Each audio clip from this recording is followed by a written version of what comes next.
Los gentiles, no judíos, no están obligados a realizar sacrificios como parte de su práctica espiritual. Según el judaísmo, los gentiles están sujetos a las 7 leyes de Noé, un conjunto de preceptos éticos universales que no incluyen la obligación de realizar sacrificios.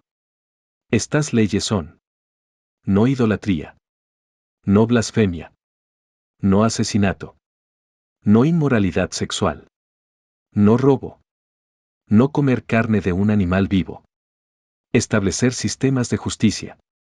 El sistema sacrificial en el judaísmo está estrechamente relacionado con el templo en Jerusalén y las leyes específicas dadas a los israelitas en la Torá.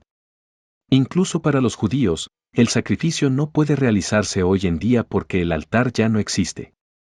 Futuro y sacrificios en el templo. En una visión mesiánica según algunas tradiciones, cuando se reconstruye el templo, podría haber un sistema de sacrificios en el que los gentiles también puedan participar como ofrenda voluntaria para acercarse a Dios. Esto se menciona en textos proféticos como Isaías 56, 7, que habla del templo como una casa de oración para todos los pueblos. Sin embargo, esto no es una obligación para ellos. La idea de si Job necesita ser salvo depende del contexto en el que interpretemos la salvación. En el libro de Job, la salvación no se aborda como un concepto central en el sentido teológico que a menudo aparece solo en el cristianismo. Sin embargo, podemos explorar varias perspectivas relacionadas con este tema. 1. Desde la narrativa del libro. Job es descrito como un hombre justo e íntegro, temeroso de Dios y apartado del mal. Job 1.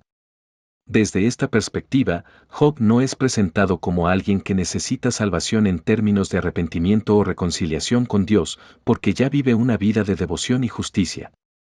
Sin embargo, a lo largo del libro, Job busca comprensión y vindicación más que salvación. Su sufrimiento lo lleva a cuestionar a Dios, pero no se aleja de su fe ni de su compromiso con la justicia. 2. En términos de justicia divina. Job no busca ser salvado de sus pecados, porque incluso Dios reconoce su justicia. Job 1:8. En cambio, lo que Job necesita es ser restaurado física y materialmente, tras perder a su familia, posesiones y salud. Espiritualmente y socialmente, tras ser acusado injustamente por sus amigos de tener algún pecado oculto. Al final del libro, Job experimenta una forma de salvación cuando Dios lo restaura y reivindica su integridad. Job 42, 10-17. 3. Desde una perspectiva teológica más amplia. Si entendemos salvación como una relación correcta con Dios y el acceso a la vida eterna, Job ya parece estar en esta relación, según la descripción inicial de su vida. Su historia se centra más en el sufrimiento, la fidelidad y la soberanía divina, que en la salvación en el sentido de rescatarlo de un estado pecaminoso. Job es un modelo de fe y justicia, pero también de lucha humana para comprender el sufrimiento. Más que necesitar salvación en el sentido moral o espiritual, Job necesita confianza renovada en la justicia y el propósito de Dios, algo que finalmente recibe al ser confrontado con la grandeza divina en los capítulos finales. En la Biblia. 1. Hebreo, Tanaj Antiguo Testamento. En el idioma hebreo, se usan varias palabras para referirse al pecado. Hatat, literalmente significa errar el blanco, como un arquero que falla su objetivo. Este término sugiere desviarse del camino correcto. Levítico 4:2. Abón, se traduce como iniquidad o perversión, refiriéndose a la distorsión de algo recto. Pesa, significa rebelión, implicando una violación intencional de la autoridad de Dios. La idea de que los pecados se heredan depende de la tradición religiosa o filosófica que se analice. A continuación, se exploran diferentes perspectivas. 1. En la Biblia hebrea, Tanaj. En el judaísmo, el pecado generalmente se entiende como una acción personal. Sin embargo, hay pasajes que podrían interpretarse como implicando cierto impacto intergeneracional. Éxodo 25 y 34, 7, Dios menciona que visita la iniquidad de los padres sobre los hijos hasta la tercera y cuarta generación de los que lo odian. Esto no implica que los hijos hereden el pecado en sí, sino que las consecuencias del pecado de los padres pueden afectar a las generaciones futuras. Por ejemplo, si una generación vive en injusticia o idolatría, esas acciones pueden tener efectos duraderos en su descendencia.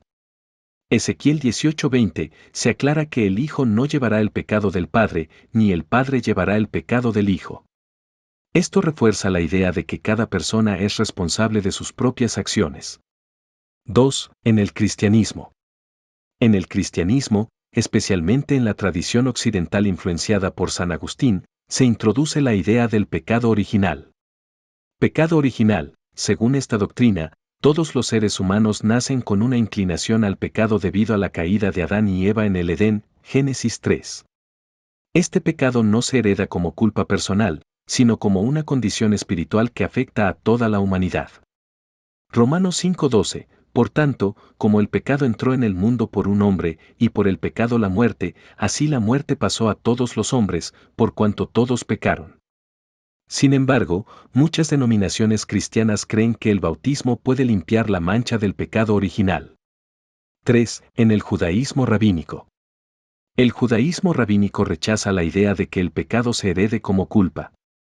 Cada individuo es responsable de sus propias acciones, y el arrepentimiento, teshuvá, permite reconciliarse con Dios. El pecado de Adán y Eva no se ve como un pecado original heredado por la humanidad, sino como el inicio de la tendencia humana hacia el mal, Yetzer Hará. 4. En el Islam. El Islam enseña que no hay pecado heredado. Cada persona nace en un estado de pureza, fitra, y es responsable únicamente de sus propias acciones. Corán 6, 164, ningún alma cargará con el pecado de otra. El Islam rechaza la idea del pecado original y enfatiza el arrepentimiento individual como medio para el perdón. Aunque algunas tradiciones, como el cristianismo, enseñan la existencia de un pecado original que afecta a toda la humanidad, otras, como el judaísmo y el islam, subrayan la responsabilidad individual. En general, se distingue entre herencia espiritual o inclinación, una propensión al pecado o consecuencias intergeneracionales. Responsabilidad personal, cada individuo es juzgado por sus propias acciones. 4. En el judaísmo tardío. Hacia el siglo I a.C., algunas corrientes judías comenzaron a desarrollar una teología más definida sobre el cielo como un lugar de recompensa. Los fariseos creían en la resurrección y en la vida después de la muerte, con el cielo como destino para los justos. Los saduceos, en cambio, no aceptaban estas ideas y se centraban en la vida terrenal. Antes de Cristo, el concepto de cielo existía, pero no siempre como un destino humano en la vida después de la muerte. En la tradición bíblica hebrea, el cielo era principalmente el ámbito de Dios. La idea del cielo como recompensa final para los justos comenzó a desarrollarse más plenamente en el judaísmo tardío y las culturas vecinas. Lugar espiritual, no un destino humano, en el judaísmo temprano, el cielo no era visto como el destino final de las almas humanas, sino más bien como la esfera divina. La recompensa para los justos estaba más relacionada con una vida larga y próspera en la tierra, no con ir al cielo. La Torá se traduce comúnmente como la ley, pero su significado es más amplio y profundo en el contexto del judaísmo. A continuación, analizamos qué es la Torá y cómo se relaciona con el concepto de ley. 1. ¿Qué es la Torá? La palabra hebrea Torá proviene de la raíz yara, que significa instruir o enseñar. Por lo tanto, más que simplemente ley, Torá puede entenderse como enseñanza, instrucción o guía. En sentido estricto, la Torá se refiere a los primeros 5 libros de la Biblia hebrea, el Pentateuco. Génesis, Bereshit. Éxodo, Shemot. Levítico, Vayikra. Números, Bamidbar. Deuteronomio, Devarim. Estos libros contienen narrativas, historias sobre la creación, los patriarcas, el éxodo y la formación de Israel. Leyes, normas éticas, rituales y civiles que Dios dio a Moisés en el monte Sinaí. 2. Torá como ley. En el judaísmo, la Torá es vista como la base de las 613 mitzvot, mandamientos, que abarcan aspectos rituales, como las leyes sobre sacrificios, pureza y festividades. Éticos, prohibiciones contra el robo, el asesinato y otras transgresiones. Civiles, regulaciones sobre contratos, justicia y propiedad. Por esta razón, en contextos legales y religiosos, la Torá a menudo se llama la ley. En traducciones cristianas del Nuevo Testamento, el término griego nomos, ley, se utiliza para referirse a la Torá. 3. Torá escrita y Torá oral. El judaísmo enseña que, además de la Torá escrita, Dios entregó una Torá oral a Moisés, que incluye interpretaciones y explicaciones de las leyes. Esta tradición oral fue eventualmente codificada en textos como el Talmud. La Torá oral proporciona contexto y detalles sobre cómo cumplir los mandamientos de la Torá escrita. 4. Es solo ley. Aunque la Torá contiene muchas leyes, su propósito es más amplio. Es una guía para la relación del pueblo judío con Dios. Incluye principios universales, como la justicia, la misericordia y el amor al prójimo, Levítico 19:18.